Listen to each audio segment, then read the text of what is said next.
that sits within the services sector. I know it's quite, sometimes a little, close to us when we see people that are sitting within the space of dealing intangibles, as some people may call them, merchandise that you can touch here and there. Services remains one of our biggest challenge as a country, and yet when we look at that sector, it is emerging as one of the biggest contributors to the country's GDP. Now, trouble is it is largely dominated by foreign players, because most of our people actually fail to master the principles that can see them sail through in this particular space. That's why today we have a special guest who is sitting right in that particular area and has really respected some values that have made her really ride the storms of business, and of course the good things that come with that. Sometimes we tend, Charles, to focus so much on the storms, but there are also many who actually go under because of too much goodness or success that comes with certain activities in business. Again, that's Charles Ochichi with me. Charles, you're most welcome to the show. Thank you so much, and I'm so happy to be here. And I also want to thank the partners that have been part of this journey for more than a year now.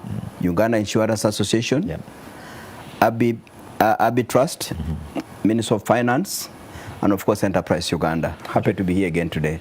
They've done a very good job, because I think we began these engagements in the middle of COVID. Exactly. Actually, the lockdown, so to speak. Exactly. And I think we've added quite something to... No, when you meet people who are passionate about this, they look forward to Sunday afternoon every day. Yeah.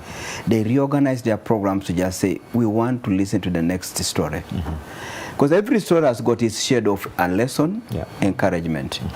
Very good. Now, in the studio today, viewers, we have Jen, and Jen is into wellness. We'll get to hear more about wellness, the opportunities in there, and indeed why Jen has stuck in that area. Jen, you're most welcome to the show. Thank you so much, Charles. Good afternoon, viewers. As Charles said earlier, I'm personally so excited to be here on this program. Charles, this has been my dream come true. Thank you. Because I've admired you over the years and the way you have run Enterprise Uganda. So I'm really, really honored to be in the studio with you. Thank you so much. Very good. Well, that's Jen. Jen is from Sleek and Slender. A very, very nice name, I should say, Jen. I must Thank you. For that. Thank you. Yes, very, very good. Thank you. Yes. Charles, yes. Very fast. We've had, as always, the week is quite eventful on the, the business, or we can call it the socio-economic kind of, chapter or space, if I may say. I don't know what touched you in the week we are concluding today. To me, this week was an interesting week because an elder, a citizen, a senior citizen in this country, touched on a topic that is raw, that is painful, that we tend to delay and just walk into it. The story of retirement. This lady was a teacher, and a great teacher at that. She taught in Gayasa High School, progressed to become a deputy headmistress. At Mary Hill, she became headmistress. And while there, she started seeing colleagues who were retiring. And many of them, when they struggle too much, they find themselves unable to cope with lack of income, lack of spending power. And a good number dying before 5 years are over since retirement. But also she said there are many that she saw that survived the immediate death, but had a rough time living for another 25 to 30 years without income. In poverty, to be specific. In poverty. And what were their options? They said, I invested in a child. Can I go to my child and start getting them to look after me? And you are not going there with happiness, you are going there with authority, almost demanding. Entitlement. And then also you discover that the person you are trying to go and squeeze out something from is barely beginning her journey as a professional. And then therefore has got a lot of challenges on their own hands. The pain of almost feeling that you are rejected, the pain of loneliness, the pain of failure to pay for basics that you used to enjoy. drives these people into very, very uncharted waters. So I thought that was an interesting story Uganda should pick a leaf from. And at Enterprise Uganda, we have a solution for that. We have tried to partner with NSSF, but it's a solution Ugandans need to look at and start working on as quickly as possible. And it's good, Charles, you're bringing in NSSF, because I remember the last interaction I had with them is they were worried about many of their pensioners, the contributors to the fund. Very Because correct. once they get that lump sum, Yeah.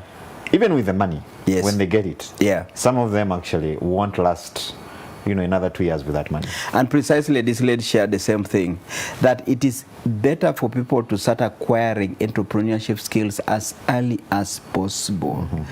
The illusion of saying that you have had a great career, retire and sit somewhere in a veranda is never the case. That brain has another 25 to 30 years to look after you and probably look after the grandchildren. Yes. Because your daughter, your son is just beginning a job. But I also want to stretch that message further by saying it's not just somebody who has reached 60, 65 years who should be worried. Anybody earning a salary, fully aware you cannot control when that salary can stop, should begin to prepare for that picture when no salary comes in. And this lady made one remark. She said, we have never learned as employees, people who get lump sum payments or salary regular payment, learned the power of saving 1,000. Yeah. The day you lose a job and you begin to look after yourself, 1,000 begins to have value. But you better begin to appreciate that value early. Don't be pushed into it. So don't even wait for 60 years. Start early. That's a good one, starting early. And I think it's good. It really resonates quite well with our population. We have a largely young population. Yes. I'm sure that message should actually mean something to us viewers out there that are watching and probably looking at picking a thing or two from this engagement. Now today, ladies and gentlemen, we have, again, I will introduce her, Jen Baine. Jen Baine is from Sleek and Slender. She's into the business of wellness. Today we're going to understand what wellness means and the opportunities that lie in the business of wellness. Jen, you're most welcome to the show. Thank you so much. Now, briefly, Yes. I know my viewers are burning to know who is Jen, especially those who don't know you. I know Yes. you're known also in, some quarters. Yes. But who is Jen?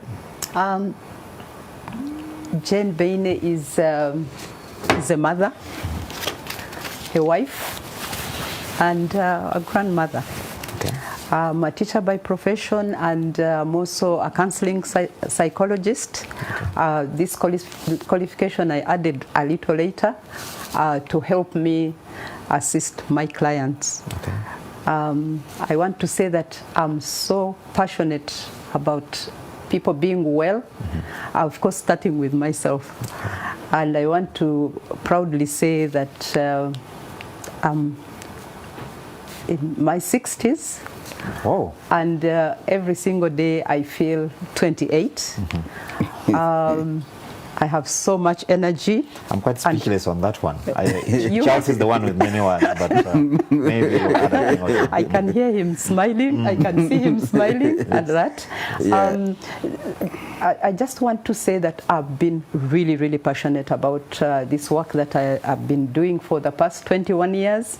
And every day I pray that God gives me another maybe 20 or 30 years to continue doing what I've been doing, because I enjoy it every single day. Very good. Yes. That's great. So tell us about wellness, even before we go into how you began, where you got the idea to go into this space. What is wellness? Wellness is, many people think of wellness, I don't know, as just an absence of disease. But wellness is the total well-being, holistic well-being of a person.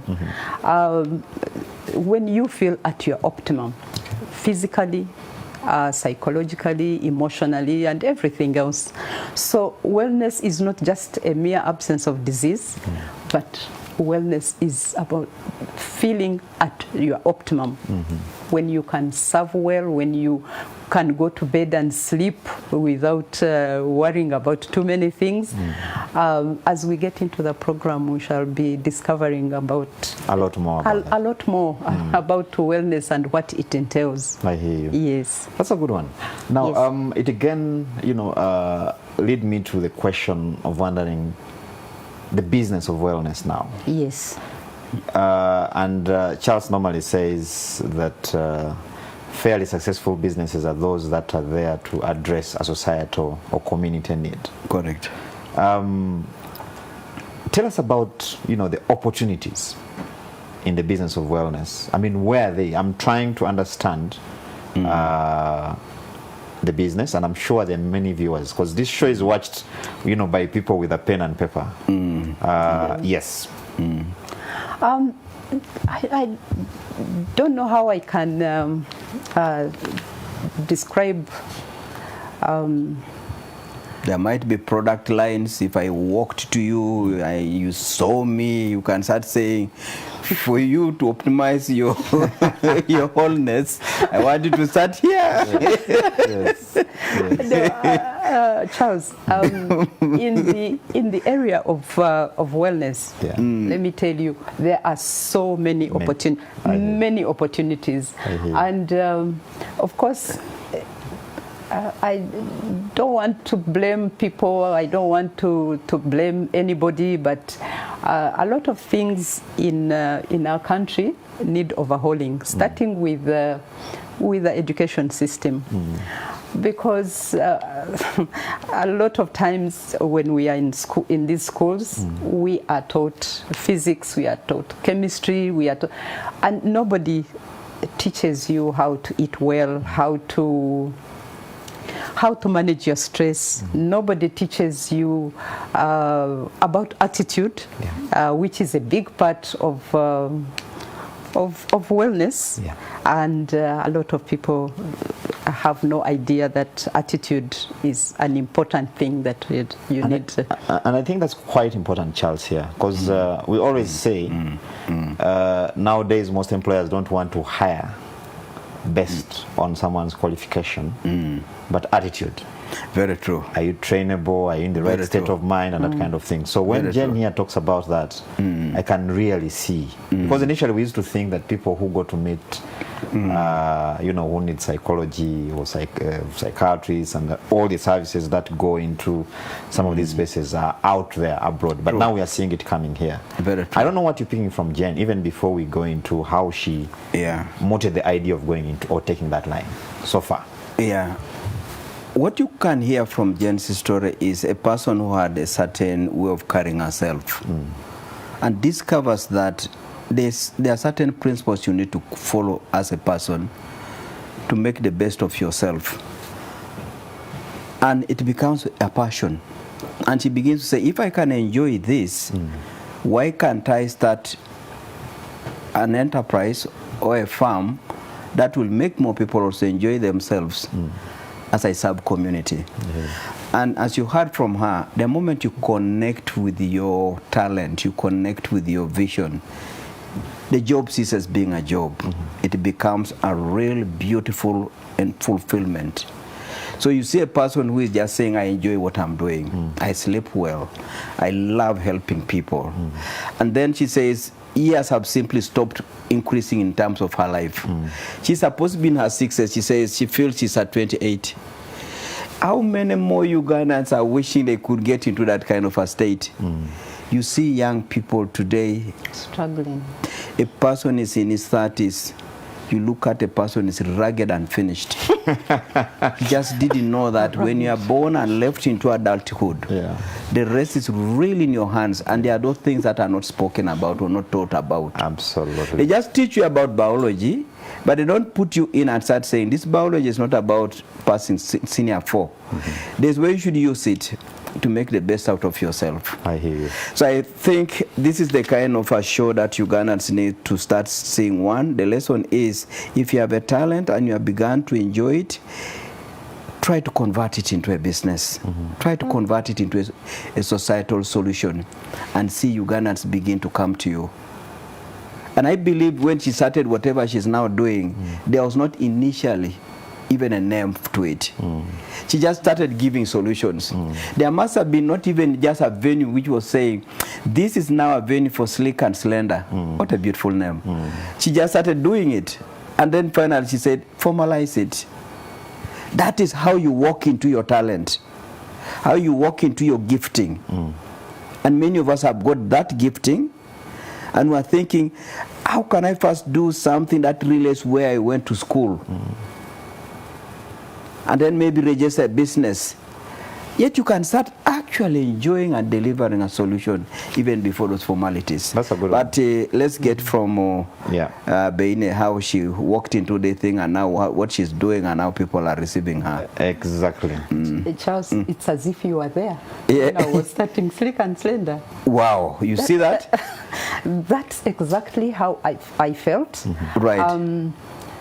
I started with a need of taking care of myself, because after I had a couple of children, the weight became too much. Charles is laughing, but that is the truth. In fact, I was weighing 20 more kilos than is good for me. Oh. And that caused me a lot of discomfort. So I started looking for a solution. And I knew that something that would work for me or something that would help me live a better life would also be good for other people. And that's how Slick and Slender was born, and I've never looked back. Wow. That's a good one. Yes. Now, Never looked back. Jen, we tend to be imprisoned by our professions. Yeah. Like you said at the beginning, you're a teacher by profession, by training. Yes. And then there you are, or here you are, you like, you know what? I think I want to go into wellness. I want to go into this space. How did you find it at the beginning, making that transition from teaching to this? Actually, Charles, what is so funny, my first job was in a bank. Okay. I worked in UCB. UCB, yes. You see that? Yes, I worked in UCB for 4 years, and in between there's another story. That's how I met Mr. Beine, and we got married. And as soon as I had my first child, I said, this is it for an 8 to 5 job. Let me go and first pursue family life. And I did that, by the way, for so many years. But in the process, certain things started to happen, and that's when the weight came, and I was not happy with how I looked and how I felt. So I started looking for solutions. And what is very interesting, I actually became a teacher later. Oh, yes. okay. As I was looking after children, I was doing some few courses here and there, and that's how I now got involved in teaching. I went back to do childhood education with the sole purpose of starting a model kindergarten. And I actually ended up at Kabira International School. I taught there for 4 years. And then I saw that actually owning a school was not going to be what I wanted to do for the rest of my life. That's how I branched into wellness. Oh, that's great. Yes. So in terms of service, what kind of products are you offering today? Just define for us what Slick and Slender is. It's so difficult to just define Slick and Slender here on air. I always encourage people to come to Slick and Slender and just see for themselves. It's an experience. It is by the way, it is an experience. So what I started with was machines called toning tables. I imported them from United Kingdom. And to let you know how seriously I thought through this business that I intended to do for the rest of my life, I even went to United Kingdom, to the manufacturers of these machines. I wanted them to train me on how to instruct my clients. I wanted them to teach me how to maintain this equipment, because this equipment is so costly. Right now it costs maybe more than $60,000 US. Yes. So you can't just bring the machines here and after 3 months they are all broken, and then you are running to the bank. Yeah. And then you'd be in the papers. Mr. Ochichi always has cuttings of people that have ended up in problems. So I took this very, very, very seriously. Yes, yes. I went and did the training, and I came. In fact, I did the training before the equipment arrived here. Oh. So yes, the equipment came, and I started my day one with one client. Okay. Day 2, about 4 clients. Within a month, I had about 25. Within 6 months, I had about 90 clients. Wow. That was the peak. I doubt if I'll ever go back there, but it's okay with the clients that I have right now. I hear you. Yes. I hear you. Yes. That's an interesting one. I don't know whether you're picking something quite Interesting. Yes. And I want the viewers to connect with this story, because here is a lady who gets into this world and somehow does what we all do. Look for some employment somewhere, and the word bank is such an attractive thing all the time. Along the way, the first child comes, and somehow you say, maybe my husband can now look after me and the child. Let me go and concentrate on looking after the children. She walks in there and discovers, oh my God, good, I'm looking after the family, but I have this issue which is beginning to eat me up. The weight has come. So you're laughing. And then, what do I do with this now? She now says, I think I need to get engaged somewhere, become active, goes into education. But later connects with what she thought was really her passion. But here's the message. Even when you have got a passion, can you try to professionalize it? Great footballers are talented. You need a coach. You need to be taken through the basics of the same game. If you do that, you shoot high up. Within a short time, after the machines arrived, the next day client was coming. At the training where she went to get the machine, they taught her how to use the machine and talk to the client. 2, how to maintain the machine. Both of those are key. Technical skills need professionalization. So she now begins to, the first client has said, this is very good. The next day there are 2. A little later they are moving up, and then there you begin to see what I call, you've broken into the first element of getting into the business of a sustainable business. Returning customers, and customers now that tell another person, and the numbers begin to blow. If you checked her numbers there, in that 90 in 6 months' time, part of those were brought by satisfied customers. True. So viewers need to appreciate that as you go into tapping into your talent, your desire, your lifetime goal, your aspiration, can you professionalize it? 2, can you do something that makes people start saying, no, this is great for me, and I want my friend also to go and consume it. Repeat business. Now there she found a foundation for sustainability of something that you love to do. It's sustainable, but you also love to do it. So it's a very, very quite powerful interesting. there. And I like the fact that she looked for get the training. Yes. Before this, because sometimes when we Yes. have the money to start something, we tend to focus so much On the money. I've bought the best machines. Correct, the technology. The rest will sort itself. Correct. But again, Jen, before we move on, I'd like you to paint for us a picture of the beginning, like when you're waiting for your first customer, you're sitting in this business. You started it, I'm imagining you started Sleek and Slender. I don't know whether you began with a name for starters. Yes.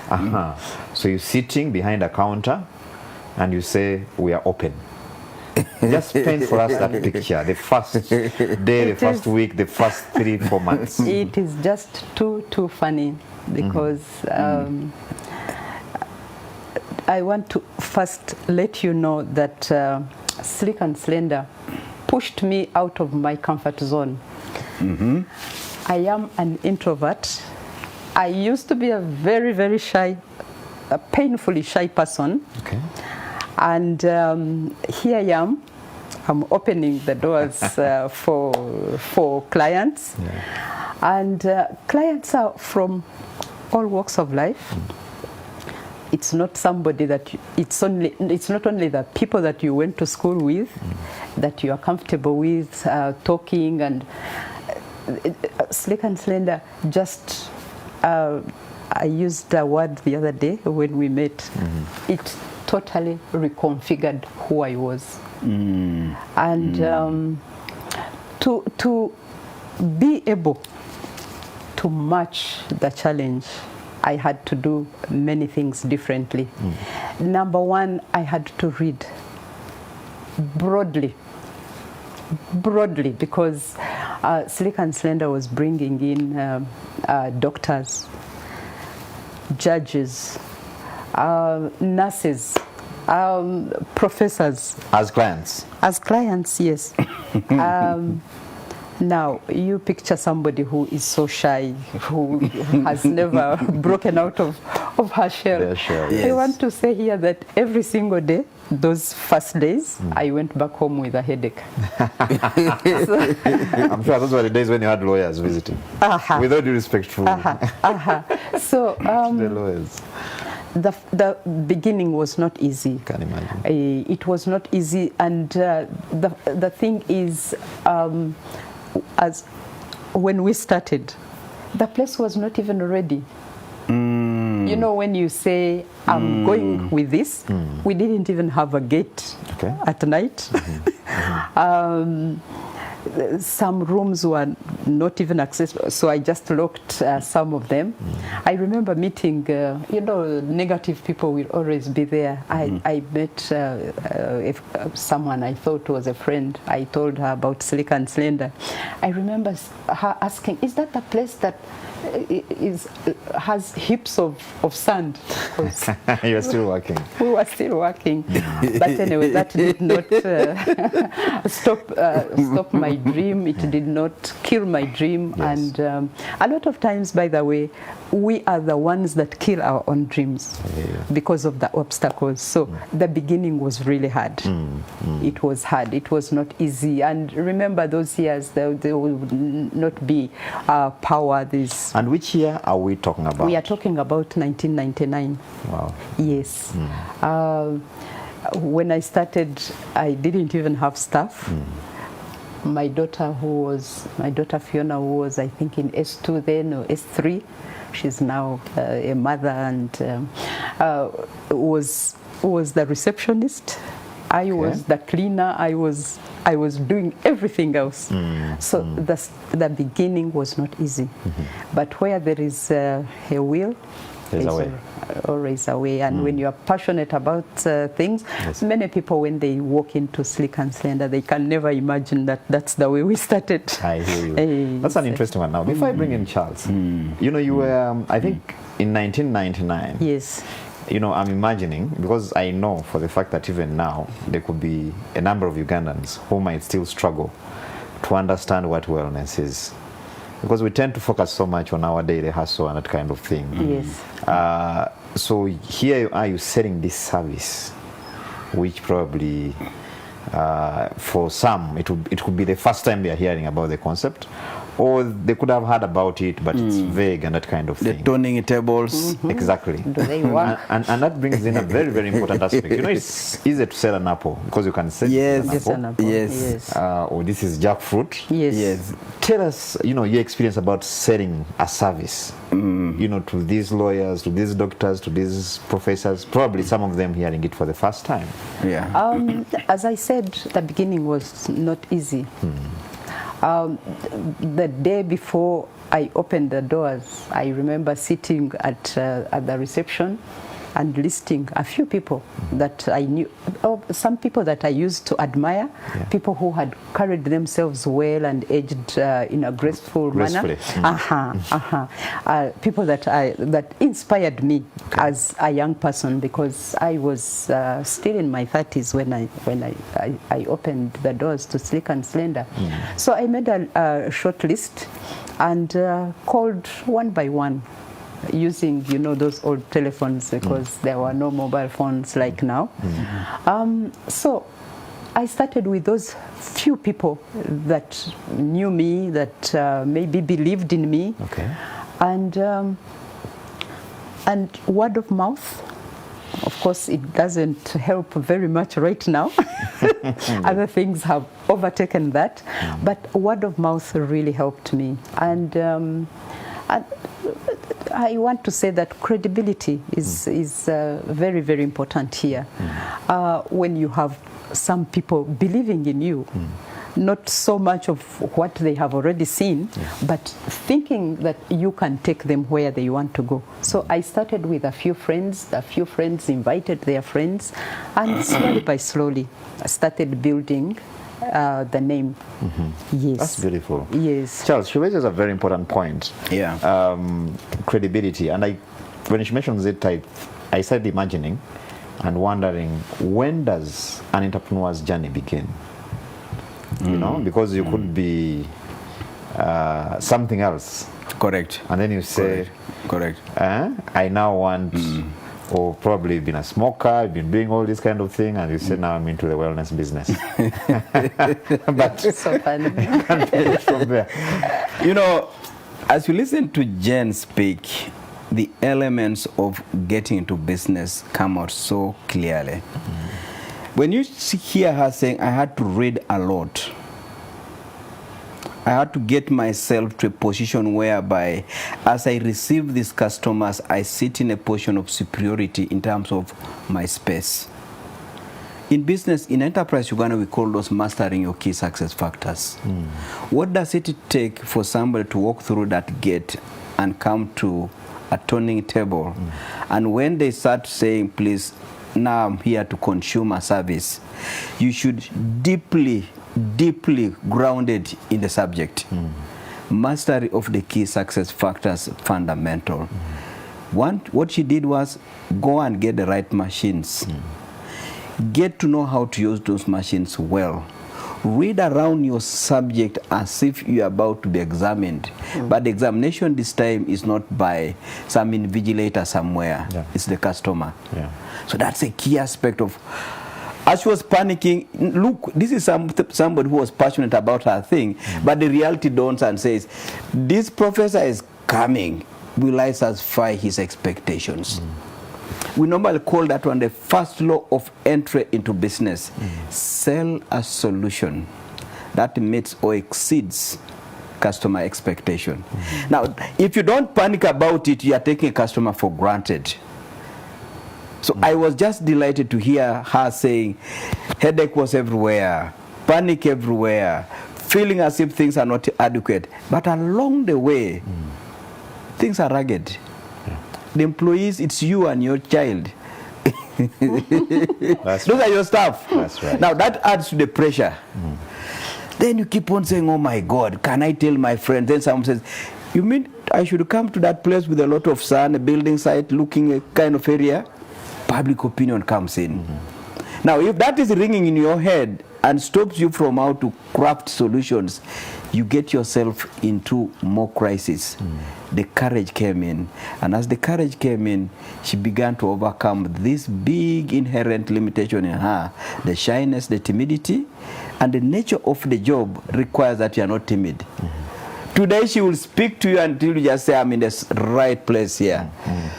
Please, I've come to the turning area, just take on with the job. So in my view, for you to acquire that credibility, speak the message, speak the industry, speak the sector. Number two, as she said, start with the closest people who trust you. The word trust will always hang around buying decisions.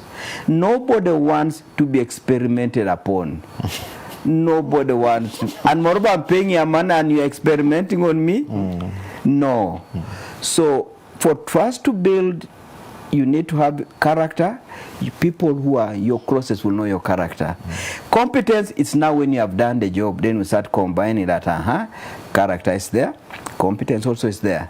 So she worked around trust, which is a composition of competence and character, by starting with the people closest to her circles.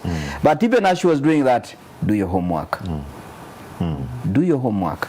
That's a good one. Doing the homework and the reading and the research and getting grounded in the business that you're in. Viewers, I must say, Jen, indeed, from what I see, and you can see our table today is fairly loaded. Jen reads a lot, clearly, from what I'm seeing here. It is. So it Jen, is. I can see quite a number of books here, and that kind of just really, I'll not do this justice if I don't say a thing about the books we have in front of us. Yes. Before we talk about the books, of course, this is just a tiny fraction of the books that I've read. I just want to say that apart from these books that have shaped who I am, that have helped me to execute my duties professionally, and I want to say something about Enterprise Uganda. Okay. Enterprise Uganda has been there for me all the way, ever since Slick and Slender opened. I'm not going to say that I used to sit at the back. No, I never sit at the back. Even But she in church, never misses all our sessions. There are Yes. many, but she never misses them. yes, That's I'm good. always That's there.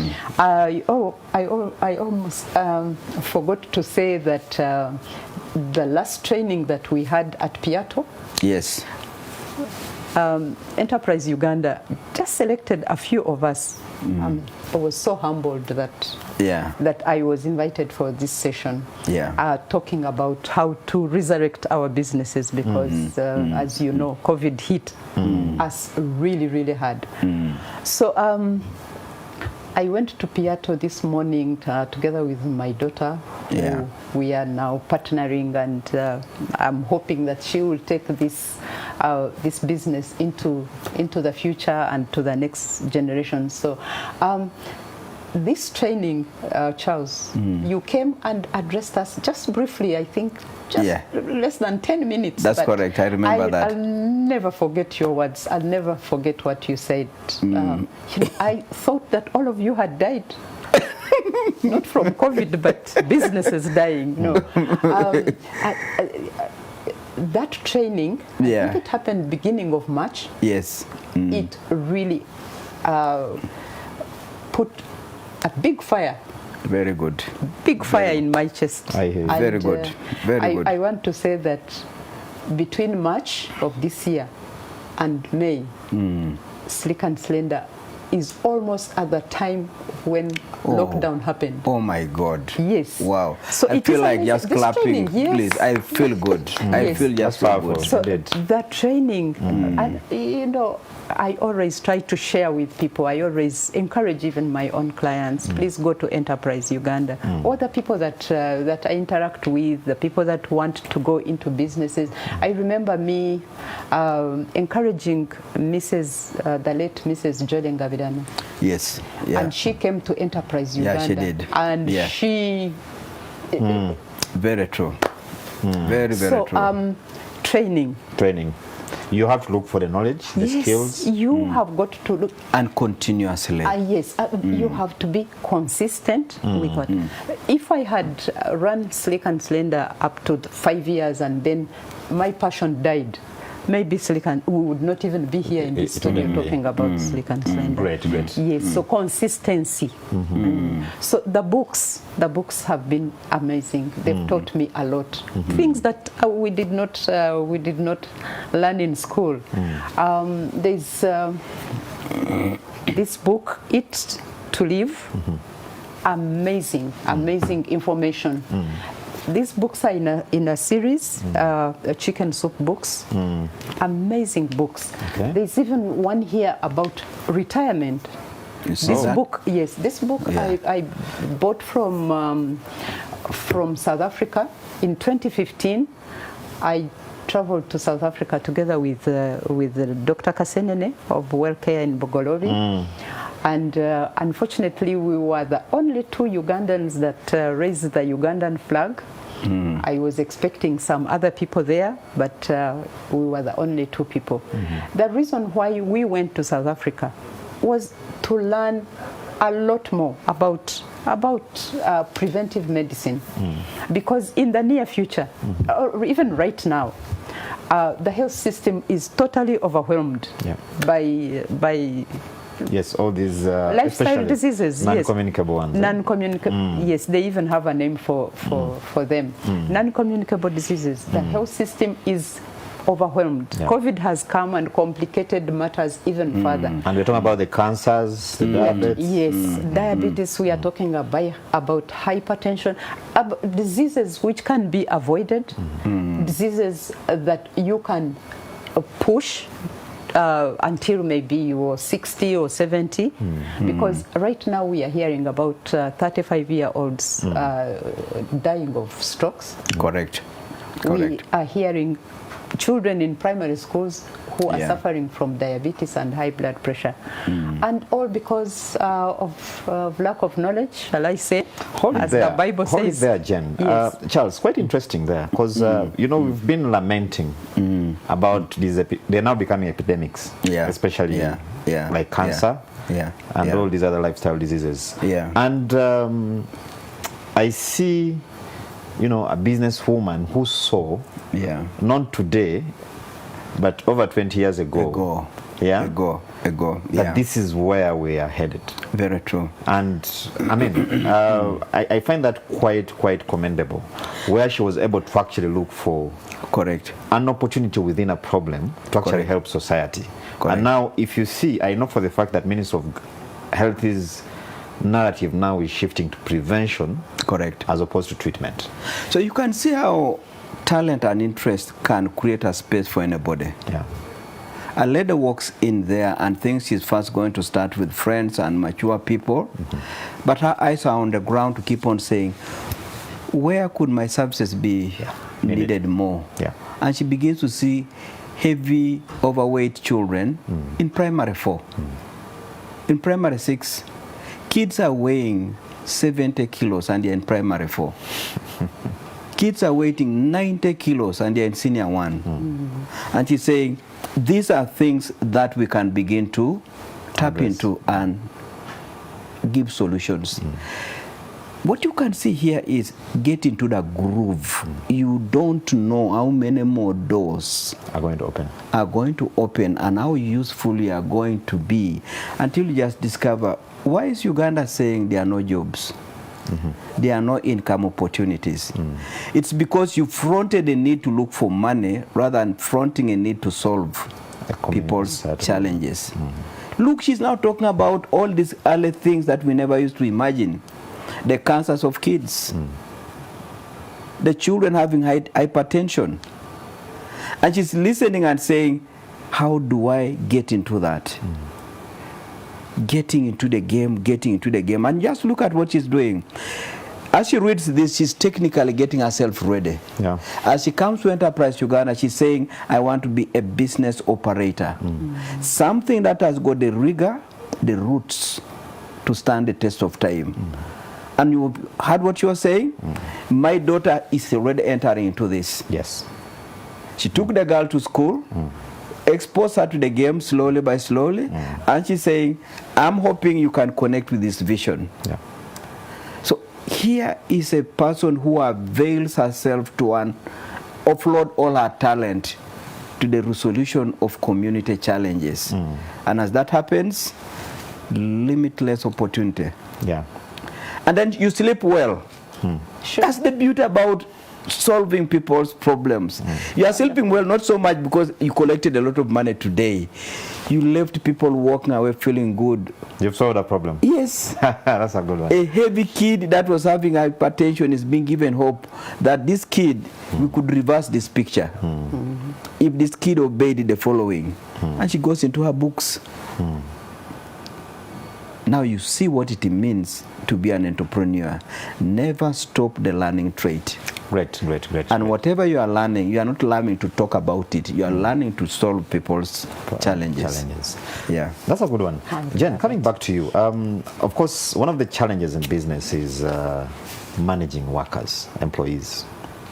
Because I know at your size of operation today and the time you've been in this business, you can't do everything alone. Definitely, you've hired people, you've trained people. Tell us about, that dynamic, especially, and I want to borrow this from people, for instance, that are in offering services or service-based businesses, hoteliers, and the others, because I can see your business also thrives a lot in building interpersonal relationships. Yeah. How have you managed to, to build a team, to offer the kind of service that you would offer even in your absence? Charles, thank you so much for that question.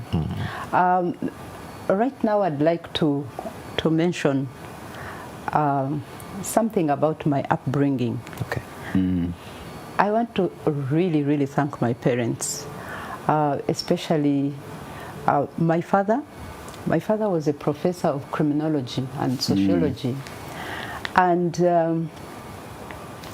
I learned a lot of the interpersonal skills from him. Though I was a shy person, that did not stop me from observing and the way he interacted with the very important people and the very lowly people, because the last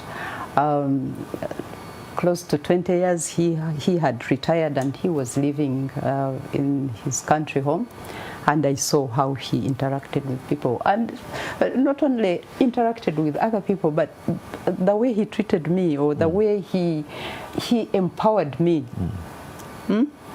Every time I'm talking to fathers, I always say, fathers, please empower your kids, because he just thought that I was something so big, and I started to believe it. And that's why I can come into a studio, I can stand in front of 500 people and give a presentation without quaking. So my parents and my upbringing has a lot to do with, first of all, how I conduct myself, how I treat my clients, how I treat my staff. I've been very intentional and deliberate, especially where getting employees is concerned. I took it upon myself from the time that I opened Slick, that I was going to employ only students. Interesting. Very interesting. You may not even believe it. The reason why I wanted students was because these are impressionable people. They've not worked anywhere else. They come to Slick and Slender. I've already told you about my background, but I've also educated myself a lot about customer care. I have volumes, I didn't bring them here, but I have volumes about customer care. Add the knowledge that I've been getting from Enterprise Uganda.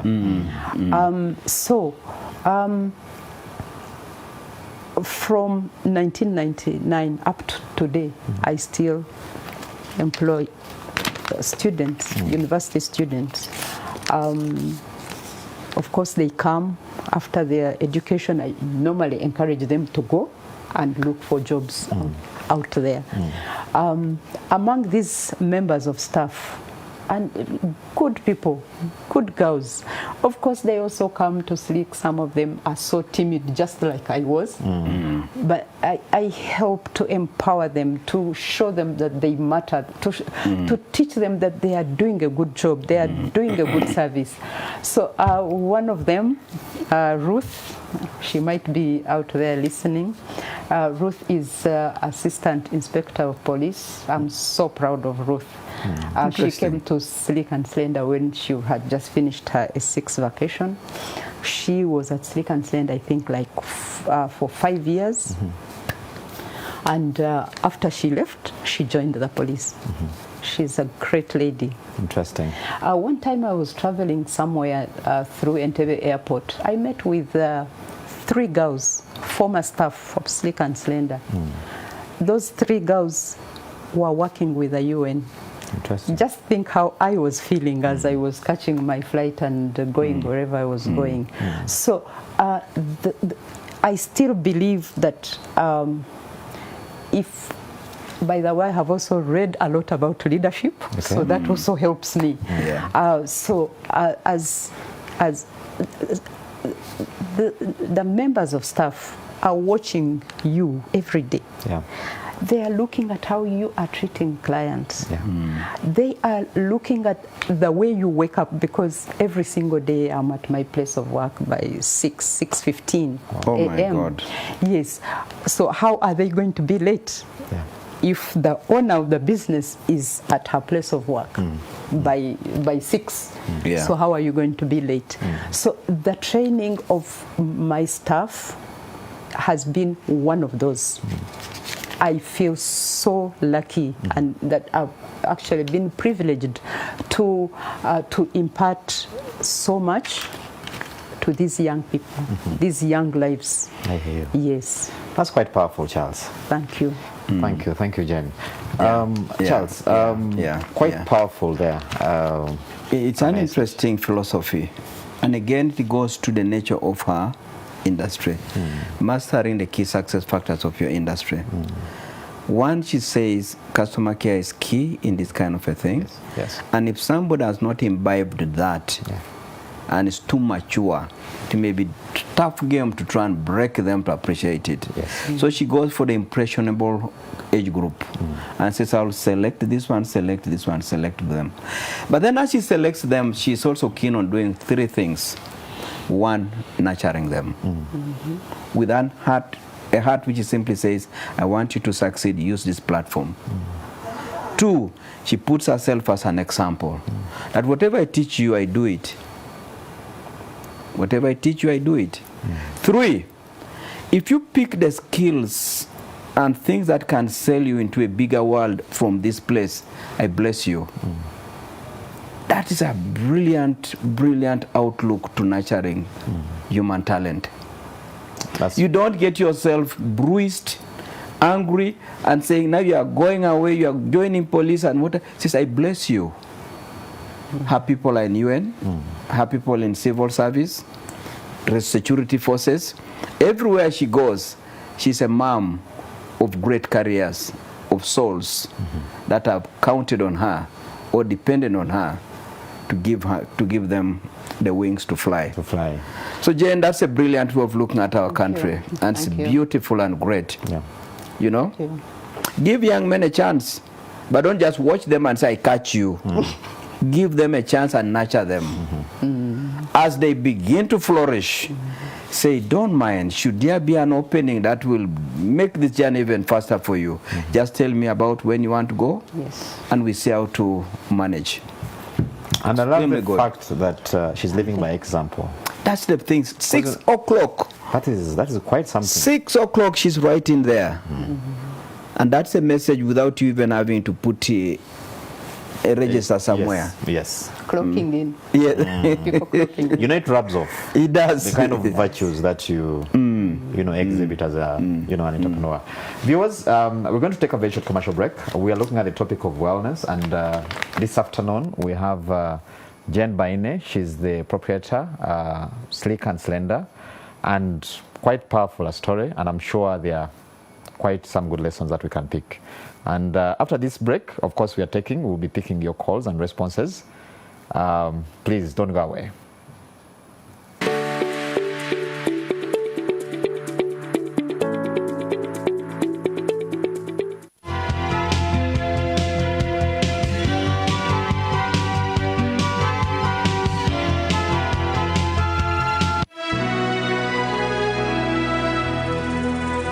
Introducing Rolex Express on Glovo. Get Nyanyambisi from 2,000 Uganda shillings and Rolex with homemade meals from as little as 7,000 Uganda shillings. It's a brand new day, yeah. Let your beauty show as your hair glows.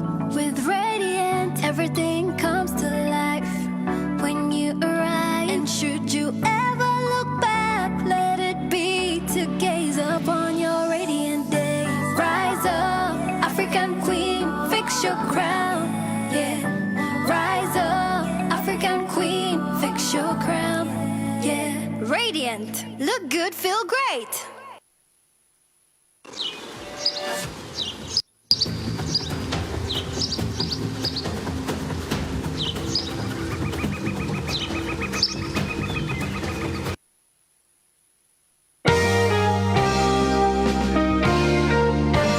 Fruitful years of activity, legislation, collaboration and networking for the 10th Parliament. The 10th Parliament was resolute, starting with the swearing in of the over 450 newly elected legislators in May 2016. The ceremony was spread over for 3 days to accommodate the numbers. As stipulated in the Constitution and the Rules of Procedure, this important event was presided over by the Chief Justice and for the first time attended by His Excellency, the President. Parliament received high-powered delegations with the first ever visit by a sitting Prime Minister of India to Uganda, His Excellency Narendra Modi, in July 2018. It is majorly the duty of the executive to introduce new laws to the House. I'll now put the question to the motion.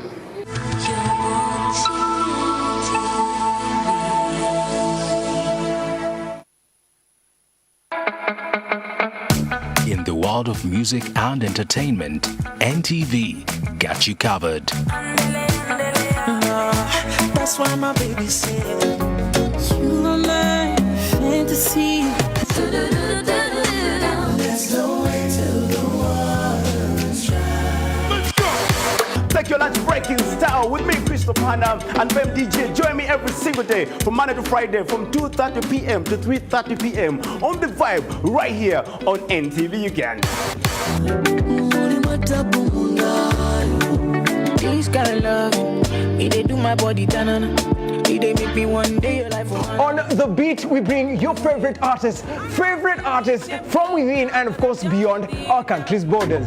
No more damages now. Say, tell me what you need from me. And of course, when it comes to giving you the most accurate information and news about the Ugandan music industry, nobody got you like we do. I wanna see you regular. Let's go! Look down, Joe, I'll make the corner look. Nobody kickstarts your weekend like we do. That's why we are NTV. You know, we are the masters of Friday night. What else? DJ baby lover, you the lady love. Produce and the fan, and you the girl them put the blessing pan. Deep in love, you the one on my mind every second. You the one that I'm thinking of. Your weekend jams never stop, yeah? Keep it locked every Saturday, 1:30 p.m. right on NTV. We are the show and the business. Expose.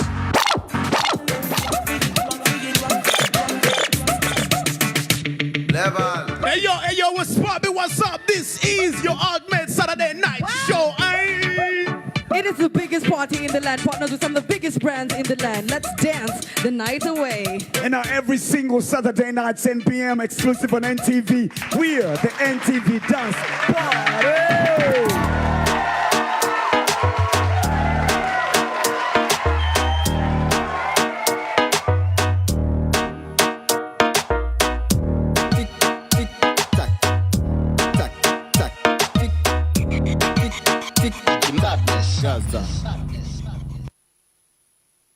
On the next episode is brought to you by.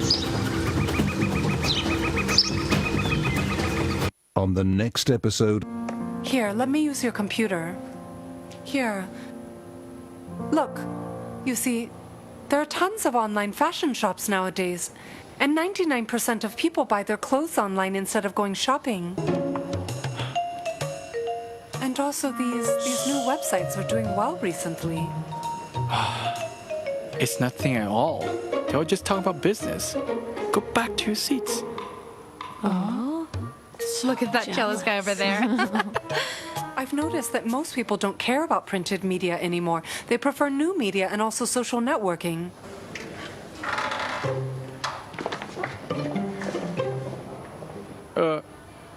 What are you doing? Hey, they...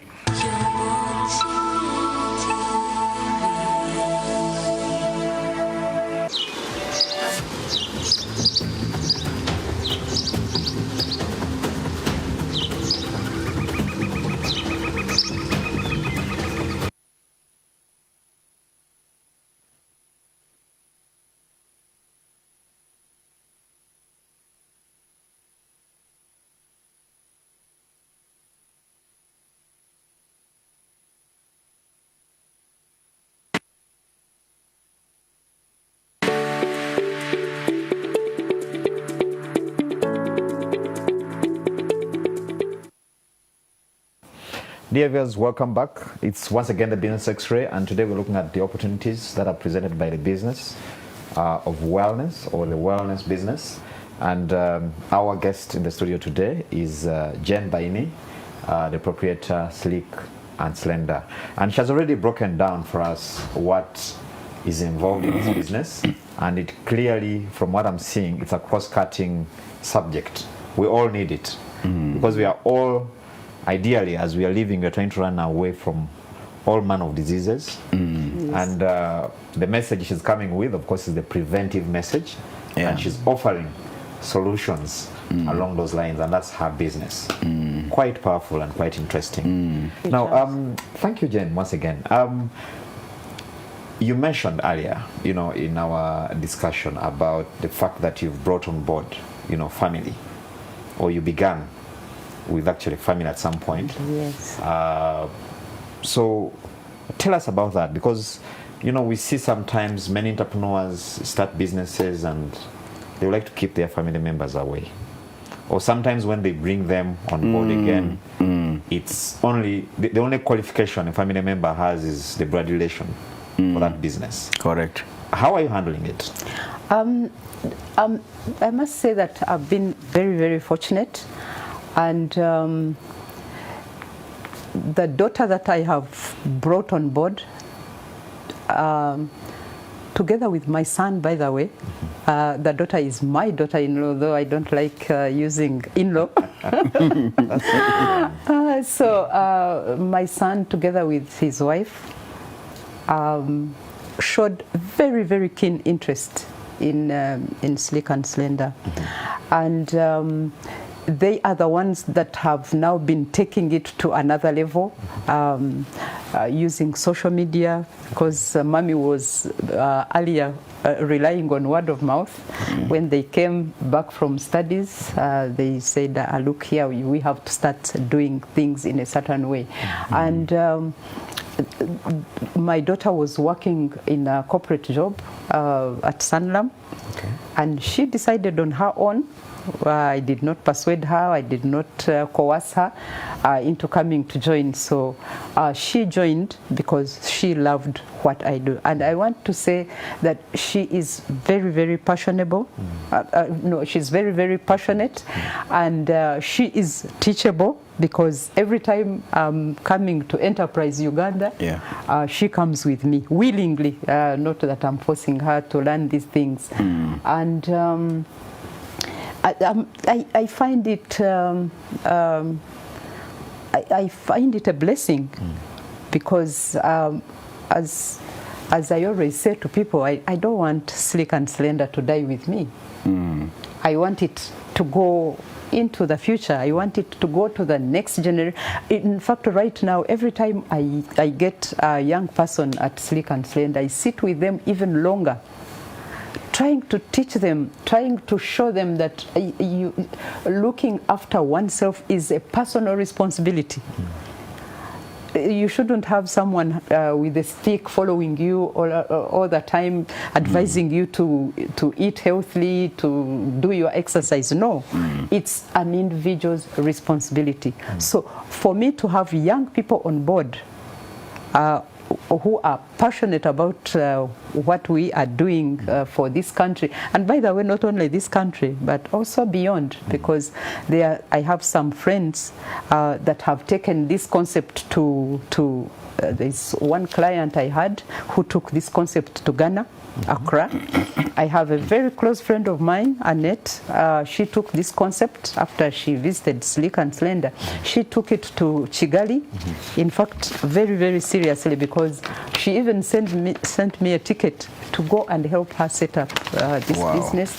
There's somebody in Dar es Salaam, Juliana, who was working here with one of the banks. Somebody else in Australia. So, I mean, this has gone even beyond what I thought it would be. So if my son and my daughter can take this to the next generations, I'll be very happy. Okay. Yes. No, that's brilliant. That's quite brilliant. Yes. Now, the other question is about the passion, because you had passion for this. Yes. And I know there are many people out there who have passion in so many things. Yes. Some are, good at baking, for instance. Yes. Others could be good at decorating, fashion, and the like. And the challenge always is, how do I transform my passion into a business? How do I turn this into, a bankable project, but most importantly, a business? I know you touched a little about how you began, how you made this decision, and that kind of thing. But in a nutshell, what would you give, such a person? And we have many who have gone into that particular area because of COVID. Yes. Some have lost jobs. Yes. In fact, we've hosted some here who later discovered that actually after crisis, that I think I can make bricks. I think I can do this and I that. like that. And then, so your advice there is very, very important. I think first and foremost it starts with passion. What do you like to do without stressing yourself too much? Is it beauty? Is it farming? I mentioned farming. I remember how we actually got the property on Katonga Road, where Slick and Slender is based.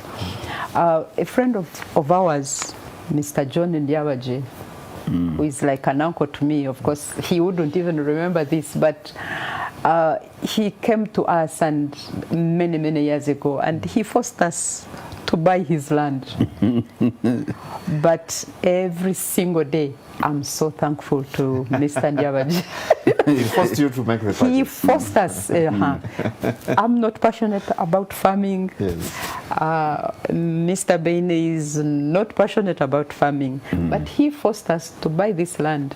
But this land later on is what we sold to get to the property where we work from. Interesting. So it is very important that you identify something that you are passionate about. Educate yourself. educate yourself about what you are passionate about. Is it something that is viable? Like I went into teaching. Yeah. I hope that I would do. I love children. I love children too much. I enjoyed all the 4 years that I spent at Kabira International School. But then I saw how the headmistress would be stressed every single day. And I said, this is not what I want. I said, I don't want to be stressed every single day. So then this is how now I branched into something that I'm passionate about, something that I don't stress to do. It just comes so naturally to me. Talking to people, encouraging people, motivating people is something that I'm passionate about, and perhaps that's why Slick and Slender is still there after 21 years. So let the individual look for what they want, what they like to do. Great. Thank you, Jen. Now, before we go for the questions, from our viewers, that are quite a number. I've seen them come through.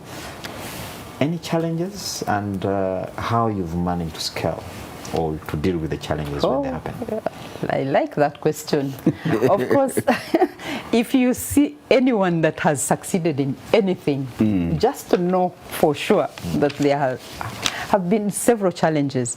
I'll mention just a few. The power issue in Uganda. There is a time that I knew that Slick was closing. You remember the years of 24-hour load shedding? Yes. That time, I just knew that we were closing shop, but there was some intervention. Somebody came and talked to me nicely and offered me a line that was passing via Slick going to some important place.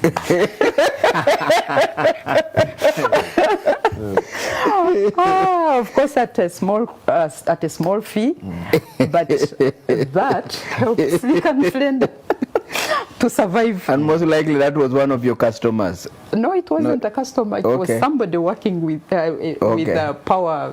Was it? It wasn't. I think it was UEB that time. So somebody came and talked to me nicely and asked for lunch, and that person asked for very little money. In retrospective, he had even asked for a lot of money. I think I could have paid that. But anyway, power has been a serious challenge. Even over the years, even as recently as I think March of this year, when I used all the savings that I got from the business last year to buy a very powerful generator. Meaning that I want Slick and Slender to go into the future. Very good. This generator is going to last maybe another 15 or 20 years. Excellent. Yes, power has been a very, very serious challenge. Number two, of course, I don't want even to talk about COVID because COVID cuts across every. There are people who who have thrived during COVID, but a lot of us were hit by COVID. Correct. I thought we were going under. But what is very interesting, I just decided, you know what, Slick and Slender is an essential service. I'm not going to close this place. Especially during this COVID time. I said especially because people need to exercise. Correct. People need the information which I'm offering about healthy eating. I even had the Ministry of Health. Exactly. Yes. And by the way, when I say Ministry of Health, I've been for the last so many years wanting to partner with Ministry of Health. Yes. Because instead of only hospitals, if they could use some of us with all this experience to go out there and develop some wellness centers. Very good. Where we are going to teach people, eat like this, do your exercise on a regular basis. Can you imagine the amount of money that would be saved? You'll save. I think that's a good one. And yes, I know some who are keen viewers of this show, so I'm very sure that that message has arrived. You are going to introduce me. You are going to introduce me. And the beauty is they watch the show as well. Good. Correct. Very good. Now I have, I think we can move to the questions that are coming through from our viewers. Yes. I have someone here, he had you talk about the challenges and that kind of thing. Yes. He's saying, for how long should a person give business time to grow before giving up on it? I think the entrepreneur as well. For how long? I think that should go to Mr. Uchichi. Yes, because he's our doctor. He's a doctor in that space. Yes, he's our doctor. Yes. No business should be quickly given up at any one time, because there is nowhere waiting which is easier. Where you think it is easier the other side, it has also its own waiting challenges. So my comfort to anybody who has started a particular journey is to say, did I get the first customer? If you didn't, why? Is there another person giving a similar or a close substitute of a solution? Are they also having no customers, or are they getting? If they are getting, then they have got a place to start learning from. Because most of the businesses that we go for, if there is a close substitute or something similar to what you are doing and they are getting customers, please associate with them. You heard what Jane said here. In the trip to South Africa, Jane is associating with colleagues in the same space. Why is she doing that? One of them is to learn from each other. The other one is to get encouragement from each other. So if you lock yourself in your own isolation and start looking for dark spots that overwhelm you completely, you will indeed decide to close. It's easier to close than to struggle. So, but as you think that the other side is easier, remember what Jane said. The nursery school engagement looked so attractive until she started seeing a senior person in the sector and seeing the stress that person was going through. You discover that what looks glamorous outside here, you get inside there, you discover there's a big challenge.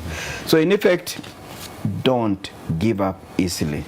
If you got the first customers, why are they not returning?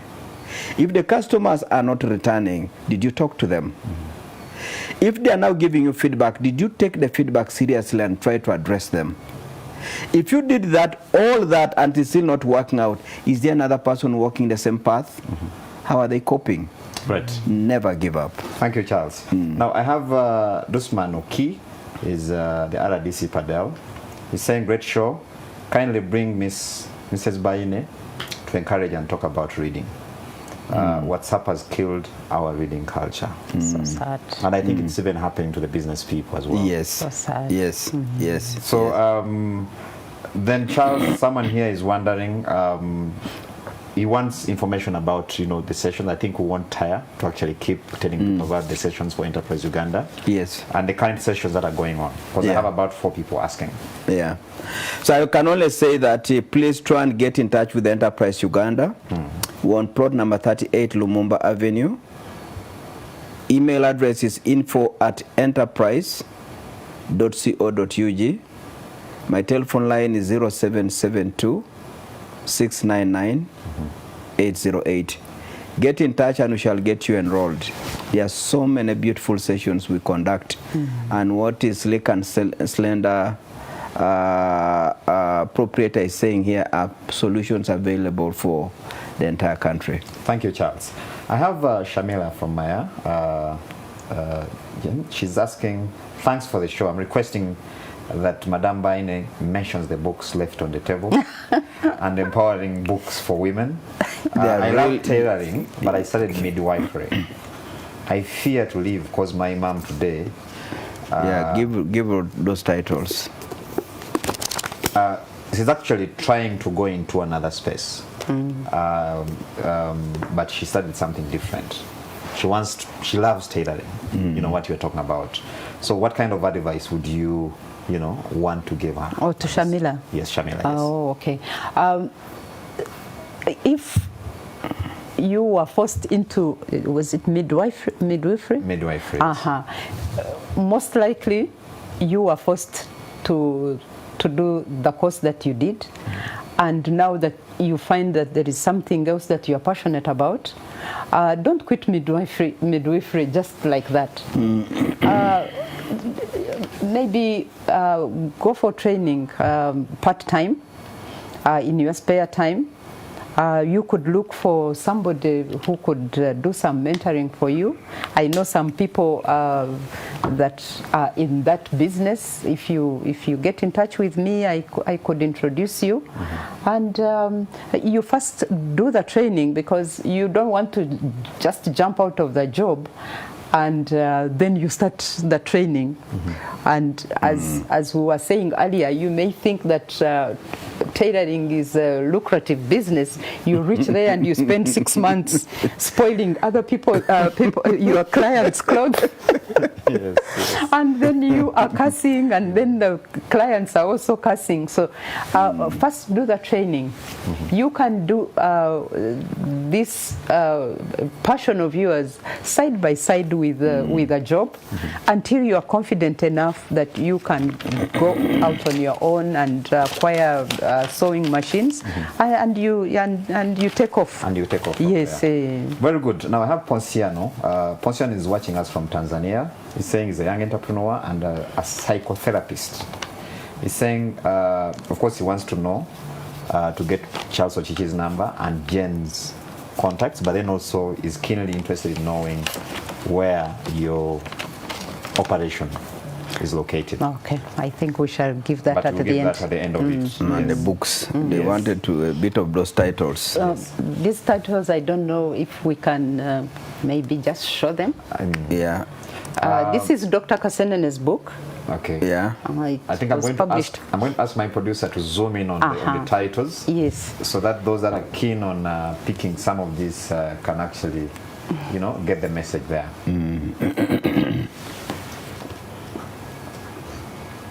Okay. Okay. Someone, Charles, this is coming to you, is wondering whether you have, special sessions for specifically the young women in business as Enterprise Uganda. We have sessions for women.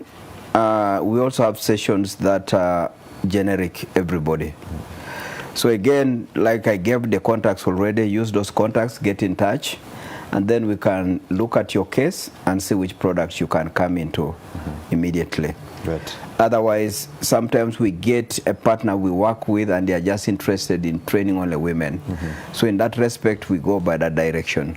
But I want to add quickly that when it comes to business, it is irrespective of gender. Anybody can go to any sector and make a mark. Perfect. But obviously, some partners that we work with will say Enterprise Uganda, we are interested only in women and women of a certain category, or women located in a particular part of the country. That also we respect. Okay. Yeah. I think that's a good one. So I have Shanton Niwamanya from Chikoni Makerere. He says, I've been, okay, how can I get help? Because I've started making wine from pineapples, but the project cannot move forward. Because when I take it to the market, customers want a sale from UNBS, yet I cannot manage since I don't have money. I've just graduated from campus and no job so far. What kind of advice would you give? Again, I will always tell people that a beginning will always be rugged. You've just heard what Ben was talking about here. Our compound was full of building materials, and yet we are here talking about wellness and looking after people's wholesome solutions. So the young lady needs to start selling the wine to people who will not necessarily first ask for the UNBS label. Start with people who know you. And that's exactly how Jane started. She started with people who knew her. There are people who are going to buy that wine because they trust the person whom they are buying it from, and they know that you mean well for them even if the label is not there. As you get on with that particular starting point, be working towards saving money to resolve the roadblock that is holding you back from accessing a bigger market. Never ever wait for ideal situations in this world. If now the wine thing is holding you back because there's that minimum, get your energy into something else that can bring money a little bit faster, make that money and go back to wine. Great. Perfect, perfect. Now this goes specifically to Jen. Yes. I have someone here asking and saying, okay, she's Bella. She's called Bella. She's saying, learning from Madam Jen Baine is so humbling. I have left, okay, She's saying, I would like her to share some tips on helping children to eat healthy and enjoy health food. Children today do not like to eat, especially in the urban settings. How can we encourage to eat healthy? And I think this specifically in your space. Big thing. Number one, I'd like to encourage Bella to read Kasenene's book. Get a copy. You could get a copy. I think there are copies at Aristoc. If you can't find copies at Aristoc, you could come to Slick and Slender because there are copies there, or you could go to Bugolobi. And the title is? The title is Eat Your Way to Wellness. Yes, I like what she has said, that children in urban areas don't like to eat, or they don't want to eat healthily. But I'd like to ask Bella, if her children go to the market to buy food, the food that is in the home is bought by the parents. So if you are buying unhealthy foods, that's what the children are going to eat. If you have introduced them to KFC and to bacon and sausages every morning, that is what they are going to enjoy. And by the way, I don't even know what they put in junk food, because even adults, I know adults who are hooked to junk food. But I'd like to encourage Bella to buy healthy foods, buy the fruits. The children, by the way, love fruits. So make sure that you make the healthy foods more readily available than the junk food. Very good. And then the language we use when we are serving that food. Yes. We should not be saying this is just home food, let's go for good food the other side in the restaurant.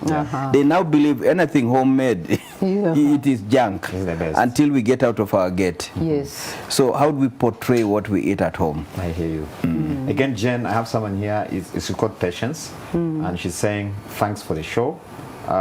She's wondering about, the service that you offer, and because the question she's specifically putting, does it work, how does it work, and how long does it take? How long does it take? Yes. I want to. I like to always encourage people not to think about how long it takes. I've been at this for the last 25 years. I do my exercises every single day except Sunday. Wow. So Monday to Saturday, I do my exercise. There's no shortcut. There is no shortcut. If you are going to be healthy, if you're going to have hair like this, I know patients might be out there thinking that I've put some wig. That if you're going to have your hair still growing at this age, if you are going to have skin that does not have blemishes, if you are going to have energy, because people think, I don't know what, it's not about just losing kilograms and then off you go. No, I did not do that. I lost 20 kilos. I lost 20 kilos. I don't want to lose any more weight. I just want to keep the weight that I have. But I want to be healthy. I want to have energy, because everything in life requires energy, including even a smile. By the way, that's what I understand. That's why people, I understand. That's why people do not even give good customer care. Because when you don't love yourself, if you can't give what you don't have. You cannot give. So, Patience, I'd like to encourage you to start looking after your life for the rest of your life, not to how long does it take. No, you come and I teach you a safe way, a proper way of taking good care of you, and not only yourself, by the way, also your family. Because Bella was asking about children, but it starts with you. The mother in the home. Yes, the foods that you are buying. Yes, it starts with you, and it's not a 1 week thing. It's not a 1 month thing. There is somebody in so many years ago, a philosopher called Seneca. Seneca wrote many years ago, at the time of Jesus Christ, that as long as you live, continue learning how to live. Perfect. That's a good one. Charles, I have a very interesting, very good point here. Another viewer is from Tanzania, and she commends Jen for a very good delivery. And she's saying, thank you for the program. You run 15 hours. That's 3 p.m. it makes him stay home every Sunday. I'd love to see this program across East Africa, especially to universities and colleges. Wow. It's called Chamiliho Martin from Arusha City, Tanzania. Wow. Chamlibo and another fellow from Kigali called Eddie, they are such ardent watchers of this program. Yes. Wonderful. And I want them to get in touch with Enterprise Uganda. What Beine has done with some of our clients who have taken these solutions to Dar es Salaam, to Australia, to Kigali. We too, and Kigali as well, we too at Enterprise Uganda, we are more than glad to do what we are doing here and get it replicated elsewhere. So please, our brother from Tanzania, Dar es Salaam, our brother from Kigali, Eddie. And I have Trevor here from Boston as well. And then Boston, there you are. And sometimes we get them from even the Middle East, Somalia. Get in touch. These solutions are for our own people. Let's share them. Thank you very much. And thank you, Charles. Thank you. Thank you, Jen. You're welcome. Viewers, that brings us to the end of today's quite riveting edition of the show, Business X-Ray. We are here and committed to sharing with you tips on how you can build that business and actually sustainably see it walk through the realities of, the economy, life, and live to see, I don't know which birthday, Charles, there is that, line. Is it the first birthday or second birthday where most of our businesses die? By the 5th birthday, majority have gone. Are gone. Yeah. And I'm sure if you watch this show diligently, and of course the relationship we have with Enterprise Uganda, it will help you sail through. Now, I'd like to wish you a very good evening. Until next time, I've been your host, Charles Boji. God bless.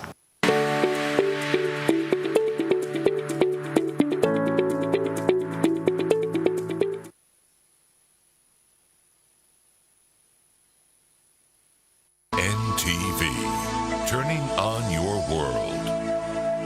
Kaminga is brought to you by Mirinda.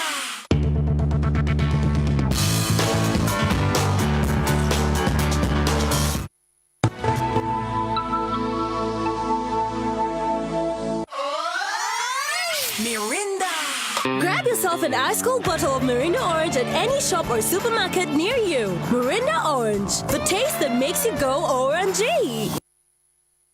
Introducing Rolex Express on Glovo. Get Nyanyambisi from 2,000 Uganda shillings and Rolex with homemade meals from as little as 7,000 Uganda shillings. Coalition for Action on 1325, a Ugandan non-government organization with support from the Embassy of Sweden in Kampala, shall host a dialogue with the theme Youth Participation in Democratic Process to Promote Sustainable Peace. This is part of a series of dialogues called Democracy Talks, run by the government of Sweden in Uganda and around the world. Join us on Wednesday, 2nd June 2021, live on NTV at Hotel Africana Katonga Hall, Kampala from 10 a.m. to 1 p.m. for a live dialogue on how increased participation of the youth in democratic processes can promote peace. The panelists include His Excellency Per Lingard, Ambassador of Sweden to Uganda, Robina Rubimbwa, Executive Director, Coalition for Action on 1325, Gerard Barieche, National Coordinator Youth Peace Ambassadors, Patricia Munabi, Forum for Women in Democracy, Robert Sempala, Human Rights Network for Journalists, and a representative from Uganda Police. The dialogue will be moderated by Maurice Mugisha. Follow the conversation on #Democracy Talks UG.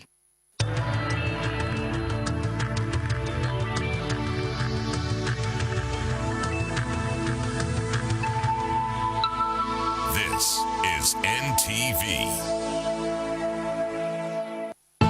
This program is rated PG. It is suitable for children ages 8 and above, but parental guidance is advised as it might contain mild violence and mature situations.